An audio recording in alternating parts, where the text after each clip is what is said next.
You're listening to the Wealthy Lawyer Squad podcast. I'm your host, Lauren Klein, and the founder of the Wealthy Lawyer Squad, a community specifically curated for law students and lawyers who are ready for more success, wealth, personal growth and wellness, and ease in their legal career.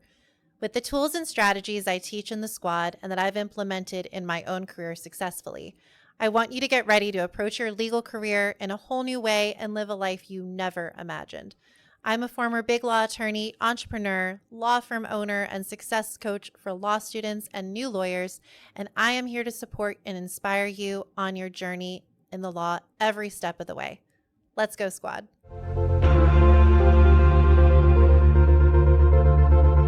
Welcome back to another episode of the Wealthy Lawyer Squad podcast. Today is going to be an amazing show, an amazing conversation.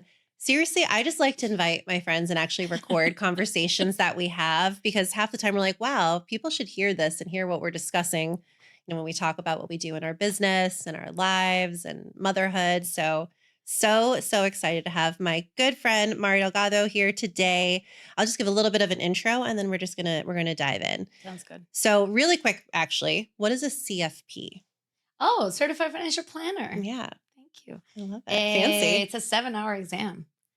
Oh my God. That allows us to really understand all the snippets of financial planning. So estate planning, insurance planning, tax planning, protection, investment planning, even behavioral finance. Wow. It allows us to understand all aspects of somebody's financial well-being enough to be able to guide them and understand when we need to reach out to someone like you and say, hey, Lauren, this client needs X or Y. So Very it cool. allows us to do a really great job with our clients, understanding everything. It's a big deal. That's a big deal. And just for context, because everyone who's listening is either in law school or a lawyer, the bar exam is a similar amount of time. So yeah, I never want to compare myself to an attorney because you're doing it. You're doing it, and it is. But the CFP, let's just say that my husband is happy. Yeah, that I was done with that you're done.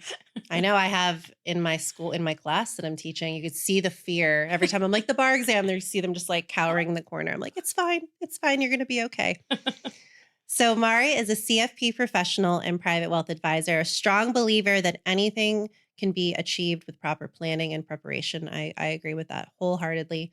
From serving as the first woman president of the Association of Latino Professionals for America at FIU, amazing, that's incredible, to starting her career at the top team at Merrill Lynch, she's broken down barriers time and time again. You bring over a decade of experience in private wealth management, and we're going to talk about this today. Your main focus is helping women in transition.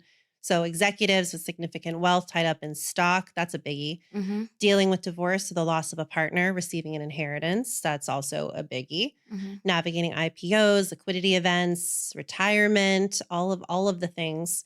You currently serve both Spanish and English speaking clients nationwide, and you're super involved in the community, including organizations like Habitat for Humanity, Women Who Care, Women's Executive Club of Fort Lauderdale. You've invited me to incredible events recently, including the Women's Fund, Power the Purse. That was amazing. If you're not working and being with your boys, your beautiful boys, you'll be enjoying a round of golf, going for a run, and you have your little ones. And I know you love to travel too. So welcome to the show. Thank you so much. I love to be here. Full transparency. I just had a full bag of nerds because that is a life of a working mom trying to balance as much as we can. And this means sometimes having lunch from a gas station and literally boom, rushing through the motions. So if you notice me a little bit hyped up, I think I'm bringing the best energy to this podcast. I love it. I think we should always have nerds right before the podcast. Going to make this a thing. Yeah. You should just have a little bit. Just here we go. Yeah. Hear that? Sponsorship opportunity, nerds. Exactly. Very, very important. But that's just let's dive into it. That's the real life of a working mom. You know, you're running around, you're busy. Yes. What is a typical day in your life? Every single day is different. Every single day is different, but I've forced myself, and it has worked, to time block. And so trying to be as present as possible for whatever it is that I'm doing. I love my boys to death. So when I'm with them, I want to be with them. When I'm with my husband, I want to be with my husband. When I'm with my client, I want to pay attention to my client and make sure that they get the best version of me. Yeah. And same with my team. When we're having team meetings, I'm not, multitasking in meetings and just trying to be present. I am a professional multitasker. Is not something that I'm proud of because I see that it doesn't I don't get to deliver my best results when I'm multitasking. That's just me. Yeah. So I've been more focused on being present, time blocking, and my calendar color coding. Um, Having the visibility as to like, okay, did I make sure that I touched all clients this week? That I, was with my family this week? That I did something for myself? So yeah, no, I feel like I holding yourself accountable allows all my dates to be different, but a day in the life always needs to include some time for my clients, some time for my prospective clients, my family, and myself, which Yeah. is the hardest part. Yeah. I know. It's being a working mom or a working parent is not for the faint of heart. How do you kind of divide up your day, would you say? I think how do I divide up my day usually? Yeah, between like professional and family cuz I'm always looking for good tips for myself too, honestly. I just got this tip from somebody in my company, but essentially, when are you the most alert? And this might Mm, change for people. Some people are night owls, some people are yeah. morning person. So I'm a morning person. So my typical day is the time that I'm active. That needs to be time that it has that I need to be thinking. So creating proposals, creating investment portfolios, talking to clients, and strategizing. That typically is during the daytime. After 2 to 3 p.m., my brain starts slowing down. And so that's when I start shifting to activities that I can do, that don't necessarily require much attention. And then my nighttime is with my boys. Yeah. The bath time, I love the bath time, love putting them to bed. I think it's just a really sweet time to be Yeah. with them. I love it too. I was traveling this weekend and even those 3 nights that I didn't have it, I was like the last night especially, I was like, I really wish I was there right now. Oh, It's just like a special it moment is. right It before they is. go to sleep. And And then then you can they have some time to hug yourself. you. I know. Yes. Oh, that part is great when they go to sleep. Be like, I miss you, I but miss you. also I miss you, but this quiet in the house is it's amazing. amazing. Amazing. So tell us, how did you get into finance originally? So I originally started studying biomedical engineer. What? Um, I didn't know that. yeah, my Wow. dad's a doctor, mom's a dentist. I thought science, I thought that's the route that I would take just from a generation standpoint. Yeah. But I didn't like organic chemistry. Mm. And at the same time that I was trying to navigate, what I was good at, I really enjoyed physics and math. And I didn't enjoy science so much. And at the same time, unfortunately, my parents were victims of the financial crisis. They were one of the many immigrant families that got, targeted for it, honestly, financial illiteracy. That's the best way that I Mm. could put it because there were so many products out there that if you didn't understand, could be pretty detrimental. So they got into a balloon payment type Oof. of mortgage, not understanding what it was.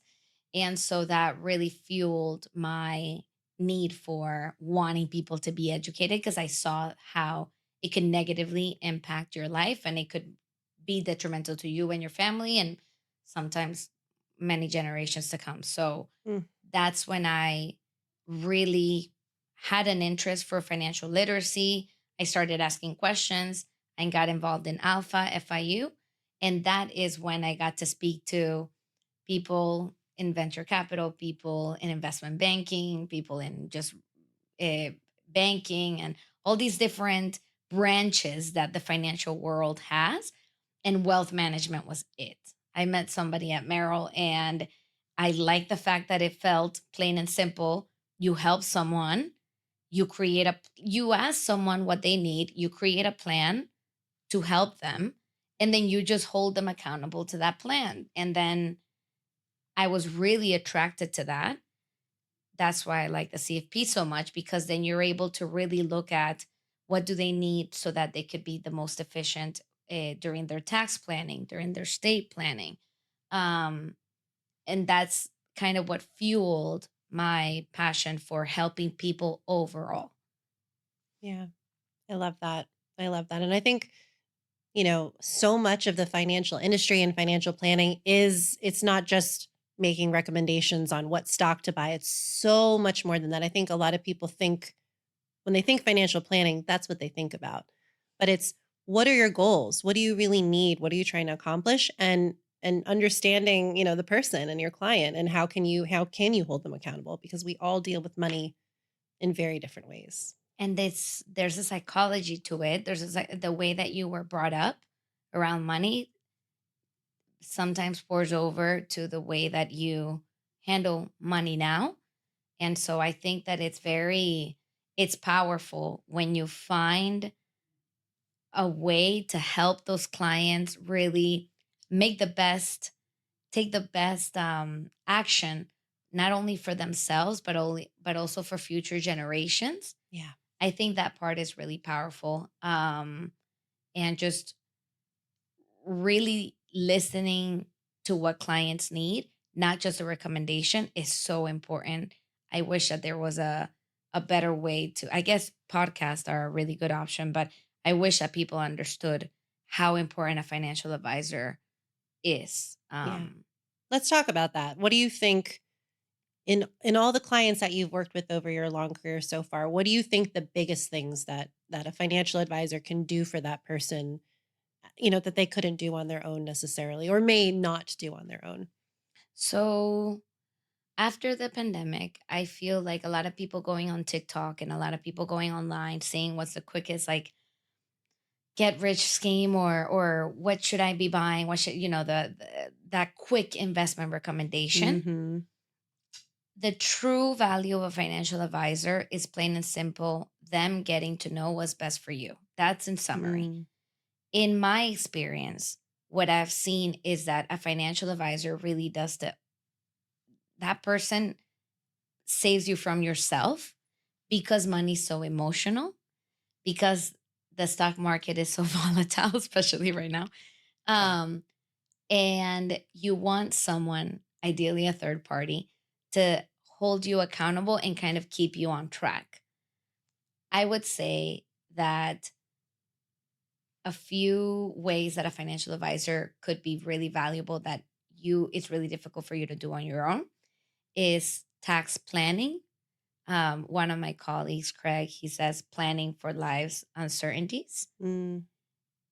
which are the state of health that you're going to be in the future. I have no idea what to expect there. Yeah. Um, Taxes, we have no idea what to expect in the many years of when you start preparing for retirement or when legacy transfer happens. There's just a lot of uncertainties of life that what we try to do is plan for it as best as we can with the information that we have available now, making that as tax efficient as possible, Yeah. and then holding you accountable so that your emotions don't get in the way and hurt your future decisions. Yeah.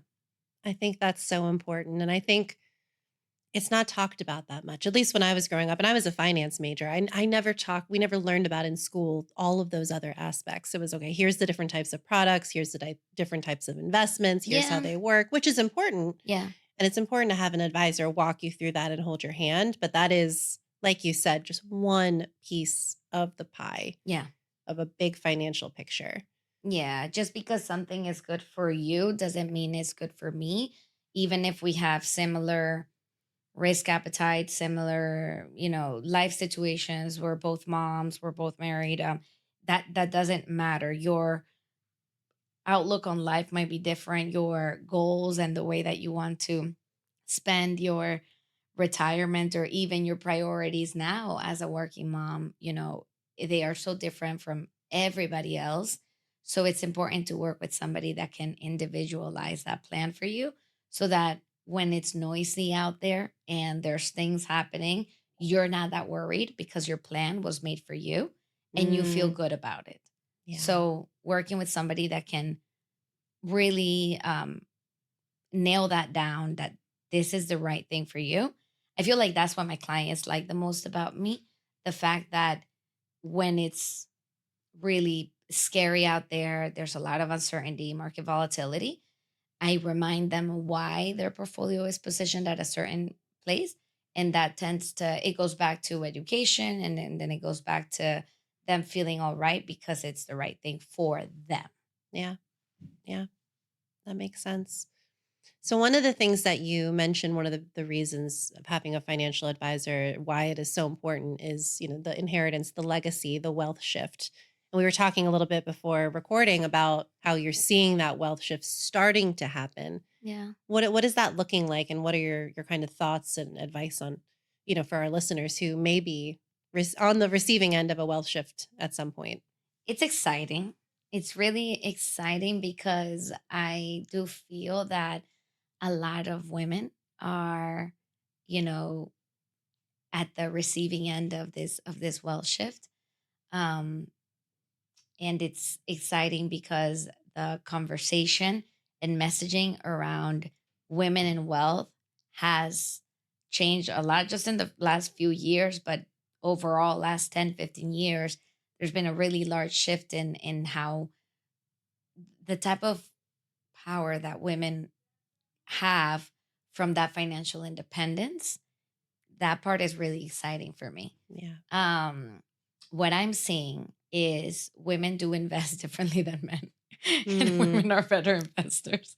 Even though my husband is amazing and I have my partners Chad and Craig, and I respect men so much because they're so supportive of me, but women are just different. We're built yeah. different. And I mean, the Yeah. studies show that women are, even though we tend to invest less than our Yeah. male counterparts, and that number is changing, Yeah. just statistically, we are better investors. It's the numbers. It's just the We're not number. making this up. No, it is exciting because the fact that women are at the receiving end of this wealth shift, when women have more money, you do see a lot of it being, I don't know how to say it in English, but giving it back to the community. So the communities overall, Yeah. are stronger when Yeah. women are um, in a better economic place. um what I see a lot is that my clients, or even just in conversation, a lot of them didn't really resonate with their parents financial advisor. So their Mm, parents financial advisor or their family's financial advisor um maybe didn't talk to them as much, maybe wasn't too interested in talking to them as much because it wasn't their money yet, so who cares. yeah. That's unfortunately what I saw a lot during these 10 years that I've worked in wealth management. And so once the wealth does arrive at their hands, they want to hire a woman. They want to hire someone like them, someone that gets it. If they're moms, they'd like to talk to a mom. If they are, at the end of the day, you want to hire somebody that you like and that you trust and that you communicate well with. And Yeah. so that's what I've seen a lot, that a lot of these women are kind of moving away from the family financial advisor and going towards somebody they resonate more. And while they're doing so, they're also wanting to align this money with their values.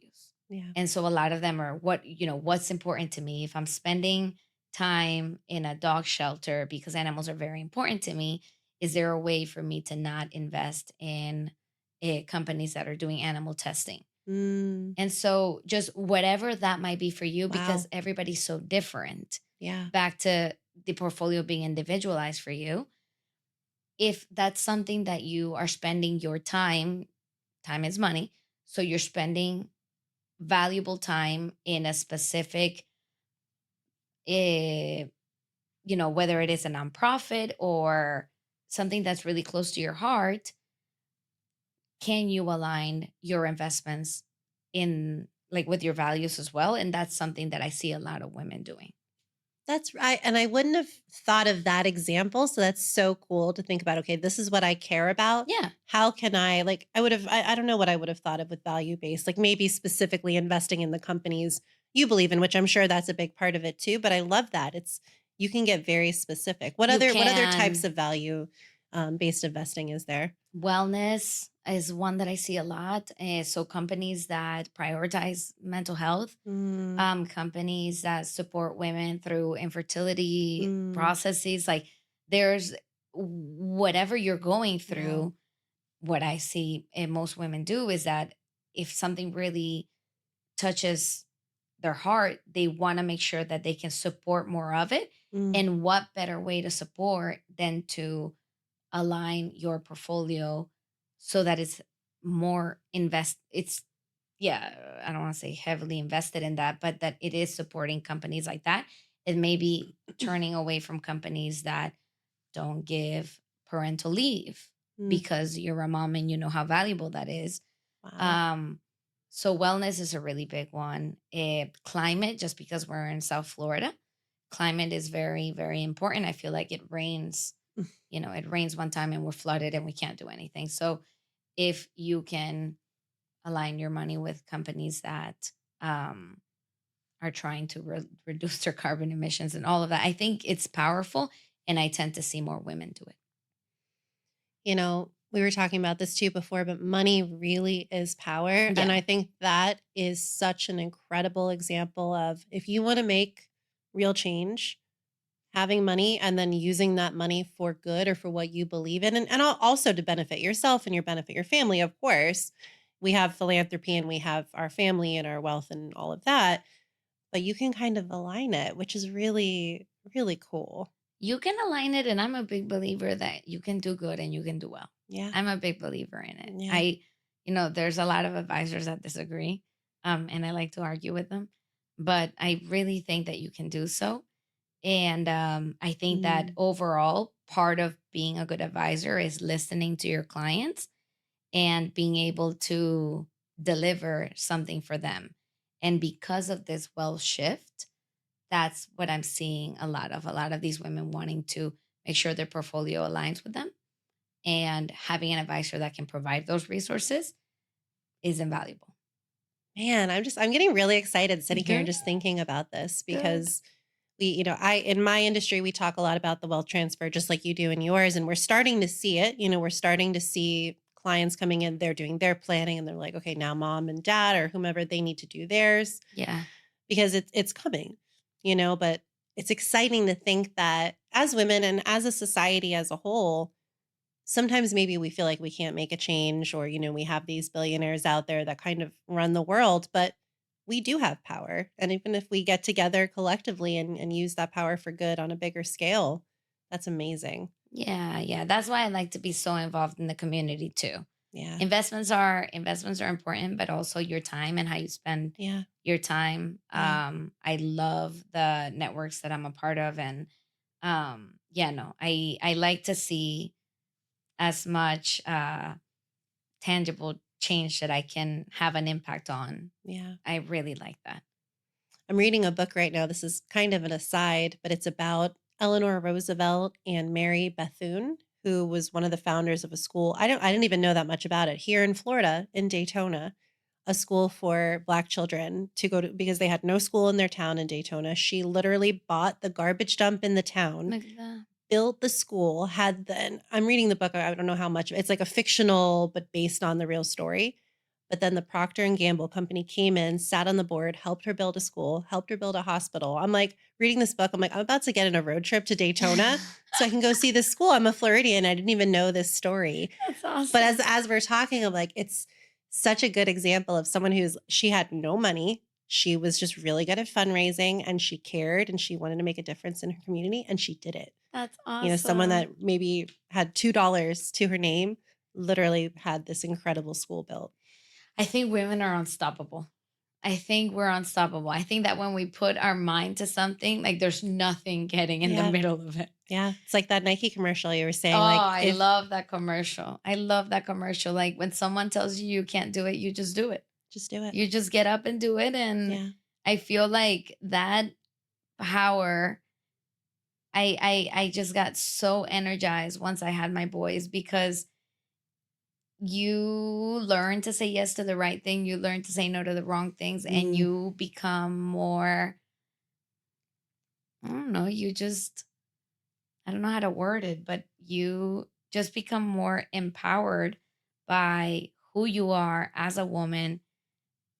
You gave life and you can do anything. Like you're unstoppable. yeah, I truly think that we're unstoppable. I agree. I agree. So, for those who are listening, this is a show about money, wealth, mindset, stress while you're in law school and your career, creating a better environment as we move forward as attorneys so we can sustainably stay in our careers. Yeah. And a big part of that is money. Yeah.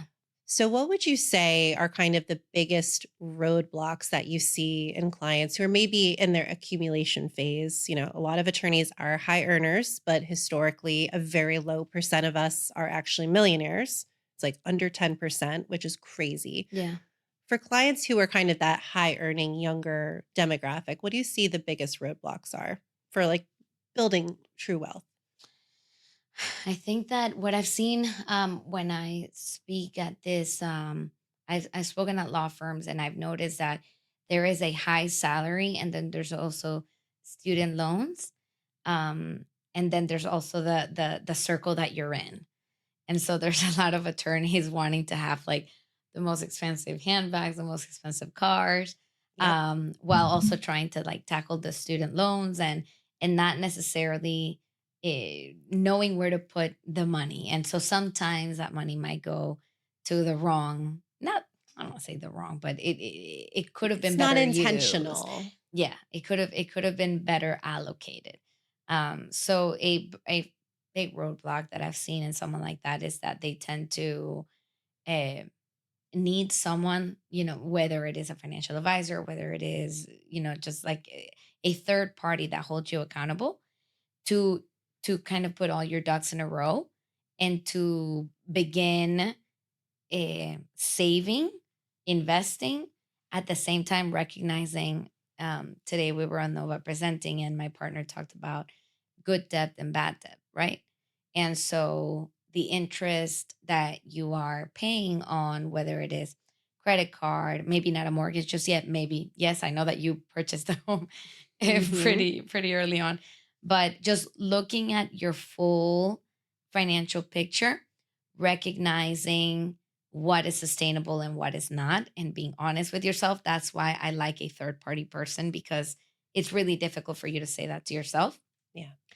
um Recognizing when you have your cash flow that comes in, your cash flow that goes out. Do you have enough to, if tomorrow you are not able to work, or something happens, are your emergency funds well taken care of? Are they liquid? Are they accessible?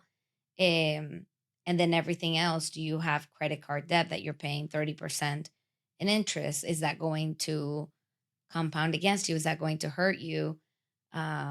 Do you have a mortgage where maybe the interest rate may be high, but it is tax deductible because you're under the income limit? So maybe, you know, just trying to be strategic with all aspects of your financial picture would be a really great way to get started at that point in time of the attorney when they're earning a lot of money, but they're also just trying to figure out what to do with it. So the biggest roadblock is yourself. Yeah. And from what I saw, working at boutique firms and big firms and now being on my own is most people didn't have a financial advisor and you're starting out, especially for those who go right into big law, you're starting out at, 200,000 ish in Yeah. your first year as a new attorney. If you're coming straight through school, you're probably 25, Yeah. 27. We don't even recommend that our clients name their children as their own trustees at that age typically. So you have Yeah. someone coming into all of this money. They might have parental guidance or, mentors, but getting a financial advisor early on, which is something I did not do, I think is so key because you're coming into all this money. You need a game plan. You need that objective third party who's watching the market, who understands the money mindset piece and who can give you that recommendation. So you start off strong early on in your 20s or your 30s. So, it's never too late, No, but I no. think that's important to note. I like people that recognize that. I have someone right now that she's like, Maddie, I have. She's so sweet, and she tells me she has partnerships and she has a lot going on in the most positive of ways, but she's a little bit overwhelmed because she's like, I genuinely don't know what to do. Like, I don't. Should I be saving? Should I be investing? Should I be investing back into my business? Should I be Mm, a legacy? Should I be thinking about my son? What should I be doing? It is a little overwhelming, yeah. and I think that as women, we're always thinking about whether it is our parents or kids, just overall that caretaker mindset.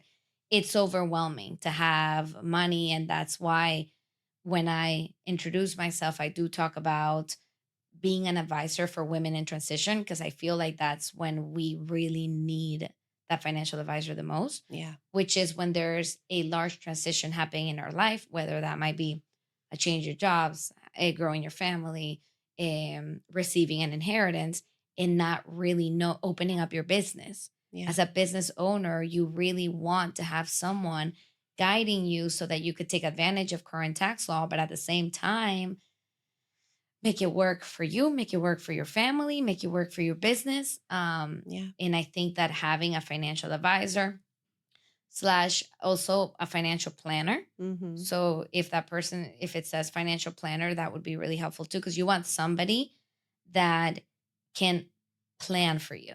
That's what you're looking for. Having investments are great, and I think it's really important to have a financial advisor that handles your investments, but I think the planning aspect of it is really valuable um, in a financial planner. Yeah. Yeah, I agree. I mean, that's when I went off on my own. That's when, the company you're with, I reached out. I was like, let's do this because Good, I had done good. pretty good. I had done pretty, well. I was always, pretty on top of my money. But I got to the point where I'm like, okay, now I'm on my own. I need Now I help need help. I or don't have these guidance. company benefits. I Guidance. need the guidance Yeah. and I need that objective third party because as my wealth grows, I'm like, I want to make sure I'm not missing opportunities or losing money unnecessarily because I'm not aware of everything that's out there. Yeah. That's actually something that we do quite well, which is reviewing, again, everything holistically, but as simple as reviewing your current policies. So, whatever you have in place, even like your car insurance, but like we're looking at everything. We're looking at if you have subscriptions that you forgot to cancel and they're Yeah. eating up away at your Oh my cash flow. gosh. I mean, the membership model is genius because you forget to You cancel those do. memberships You do. and you are so busy. The last thing in your mind is that membership. Yeah. I have my membership at Cooper's Hawk. I have 12 wine bottles Girl, waiting for same. me. Same. Every time we go, I'm like carrying out my boxes. Like, Yes, because you forget. And then they make it difficult for you to cancel I or know. pause. You I have to know. call. When are you going to call? So I just canceled because I'm like, okay, we'll do it again I at some haven't point. But done I'm it. I like, paused oh, it. I paused it. But yes, I have 12 wine bottles. The membership model is genius, but it's also eating up into our cash flow and yeah, we're not looking at it. So yeah, having that third person saying, hey, Lauren, look at all this money that you're really not utilizing at yeah, all. yeah, Can we be more? yeah. Because over eh, time, that it may not seem like that much, that's what, yeah, but I it does agree. add up. It It adds really up. does. And that's money that you could put in another bucket that could be making money for you. Exactly. Exactly. Amazon, the way that you shop on Amazon, it's crazy because I you know. just click Yeah. It doesn't feel like you're spending money and at then your all. credit card bill and You're then the like, interest whoa. on the credit card. I think all of that is so important. So having a plan that ideally you would pay yourself first before Mm, all the other shopping happens or all the other, yes. I don't want to say unnecessary things, but all the other, you know, expenses that you Yeah. have control over. Why not pay yourself first and Yeah. maybe, you know, plan for the future? I think that's really important, and I think that clients really like that. Pay yourself first. I love that. Yeah, I love that. definitely. This has been amazing. Where can everyone find out more about you and connect with you? Our website is connectyourwealth.com, and you can find me at Madi at Connect Your Wealth. And the name really does encompass everything that we talked about today, which is connecting everything, making sure that all, sometimes I find that our client's CPA didn't talk to the trust and state attorney, didn't talk to the Yeah. advisor, and now everybody's working in silos and not really working for the client. It's my biggest pet peeve. It is, but it happens Happens so That's much. the norm, honestly. That is the norm. Honestly. That is the norm. So, Connect Your Wealth really looks at everything holistically and wants to be that quarterback for the client. So the Yeah. client kind of just has everything at one place, understands everything, just by speaking to that person or that team. So, yeah, Connect Your Wealth. I love it. I love it. Thank you so much for coming on. This was Thank amazing. you. Thank you for having me. I really, really enjoyed this. I appreciate it. Thank you. Bye, everyone. Thank you. Bye. Bye.